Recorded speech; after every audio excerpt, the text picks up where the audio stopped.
let's go over lunges. So the way we start to build up to a lunge is with a step. If you have a step at home, you can use that. You can use a stairway. If you have a stairway, that works just the same. If you have any sort of solid box or something like that, you can also use that as well.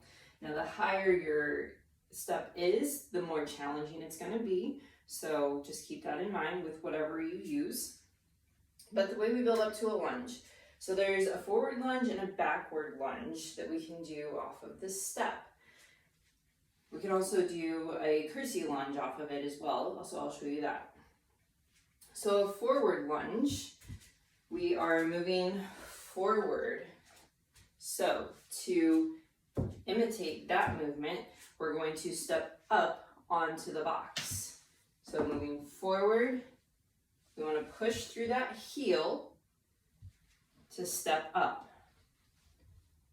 When we lunge, we really want to focus on pushing through that heel. So try to raise your toes up off of the ground so that you're really pushing through that heel, because that's where we're getting our power from to turn on that quad muscle to help us up.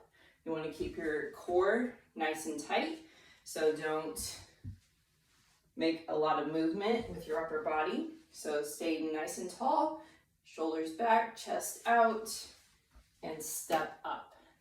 So this is how we work on progressing our foundation for our forward lunge. Okay, so a backward lunge, we are stepping backwards. It's a very similar movement, just works the muscles slightly differently.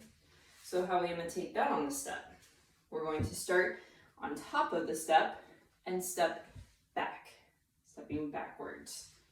So stepping back and up, back and up. Again, we're pushing through that heel on that front leg to come up. Don't lose your balance. Keep your core nice and tight. Again, we don't want a lot of movement in that upper body. So we want to keep that core nice and tight, really work those muscles. Push through that heel to come up. All right, so that's using this step. And again, without the step, our forward lunge, we are keeping that core nice and tight, stepping forward, taking the knee down to the ground. Do not let your knee hit the ground. We don't want to bust our kneecap, so we want to slowly lower down, come back up. If you need to bring the ground up to you a little bit so that you can judge that distance with the knee, grab a towel or something, kind of fold it up. Then when you go down, you will have that there, one, to protect your knee, and also to work on what that feels like, how far you need to go down. So that way, if you do end up losing your balance or crashing, you'll have some protection for that kneecap. So forward lunge, you take a step forward and go down. You do not want to take a giant step forward. The bigger step forward you take, the more off balance you'll be. So if you take a giant step forward and go down, one, you're stretching out the hip flexor, which is not necessarily a bad thing, but we want to make it a quad exercise. And this is really hard to come back up from, because then you're having to take multiple steps to get back. So you want to make your steps small enough that you can easily return.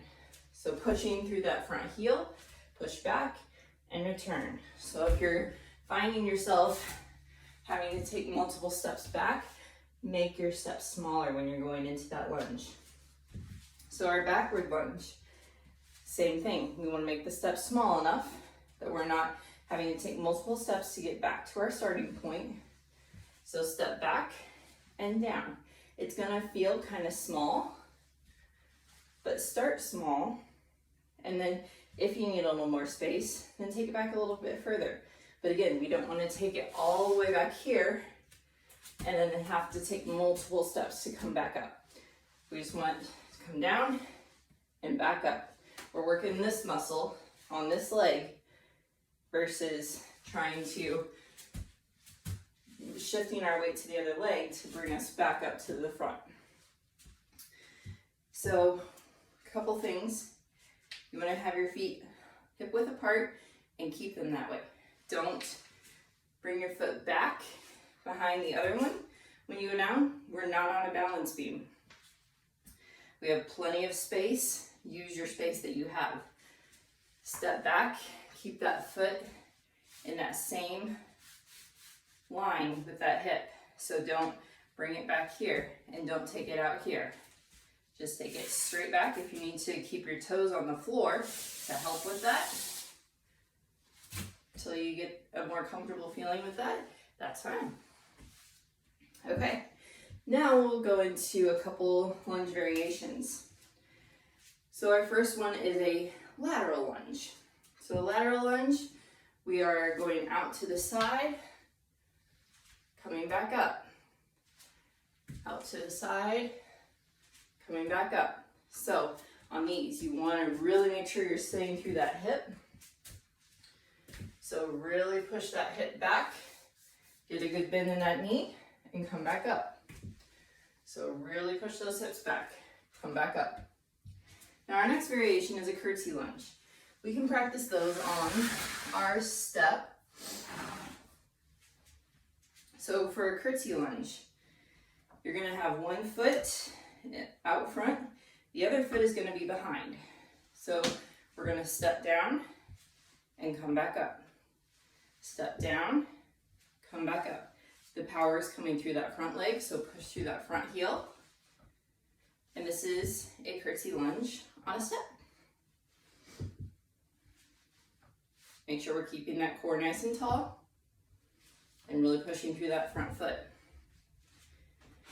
Now, without the step, it's very similar, but we have a little more bend in the knee. And with a curtsy lunge, you want to keep it tight. So a curtsy lunge looks like this. See, my feet are not going crazy far out. Neither are my legs. You want to keep it tight. So when you think about regal people, royal people doing curtsies, you notice that theirs are very, very tight and neat. You don't see them going way up here to curtsy. So we don't want to do that either. So we want to keep it nice and tight. So I, as a cue, try to keep, when I go down, my back knee right behind my front ankle. Now some people might need a little more space depending on your hips, but we do not want to go way back here and end up tipping to the side and having to bring our leg all the way back up. It makes it a lot more work on ourselves and shifts the muscle that we're trying to work. So again, do not go all the way out here. We want to keep it nice and tight. So keep it tight first. If you need a little more space, then try taking it out a little bit first instead of starting way out here and coming back in. Keep it tight first.